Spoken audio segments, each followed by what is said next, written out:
everybody, welcome to today's episode of DownStream Outdoors. Today on DownStream Outdoors, we're going to start off with our featured product of the week. Our featured product of the week this week is our Beach Corner brand of Honey Pops.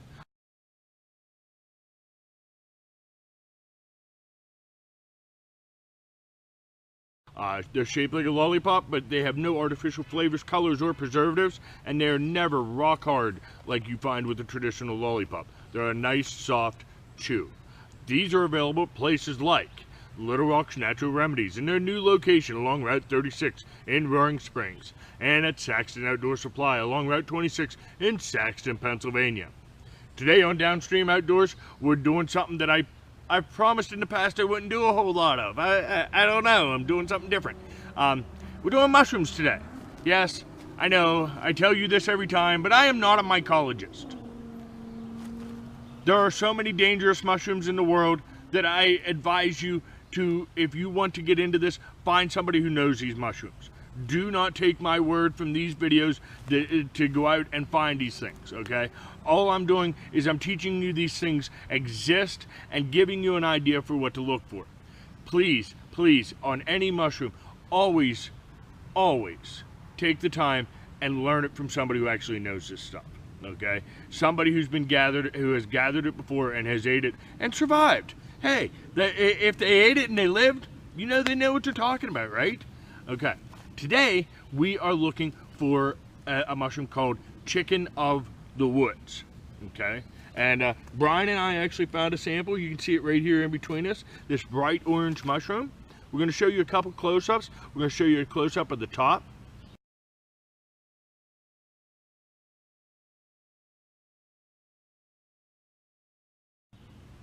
Okay, on that top, you notice it's bright orange in the middle with kind of a mottled yellowish edge, okay? And then when we flip it onto the side,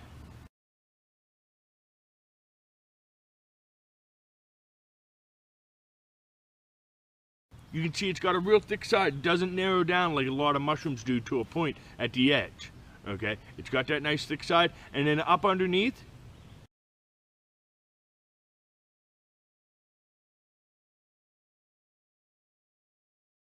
you can see it's yellow. It's a mottled yellow. It's gnarly looking.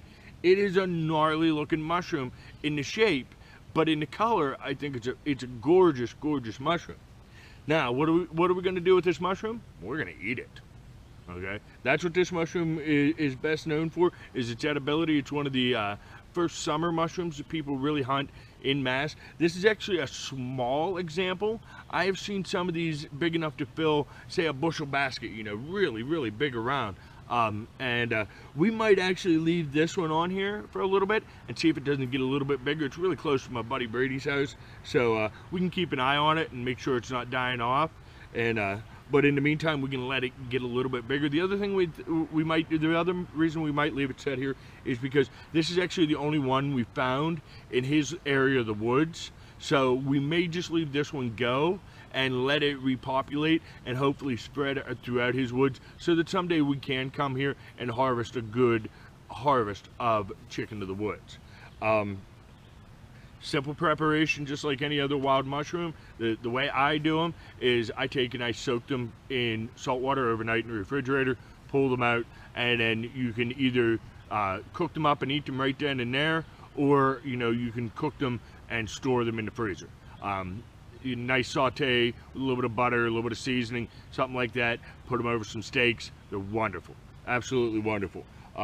And like I said, they're growing right now. Right now here in central Pennsylvania, they are out there. Go out and look for them. Even if you don't eat them, if you don't touch them, at least you'll have the experience of going out in nature, hanging out with some cool people, and seeing some things that you've never seen before. Because every time you walk out in nature, you're going to be guaranteed to see something you have never, ever seen before. And that helps fulfill the natural human desire to be explorers.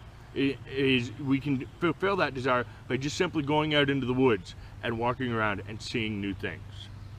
Well, with that, do you know the closing line? No. You don't know the closing line? You've watched my video how many times? I forget. You forget it? All right, how about this? I'll say it and then you say it. Keep your line wet and out of the trees. Keep our line wet and keep it out of trees. That works.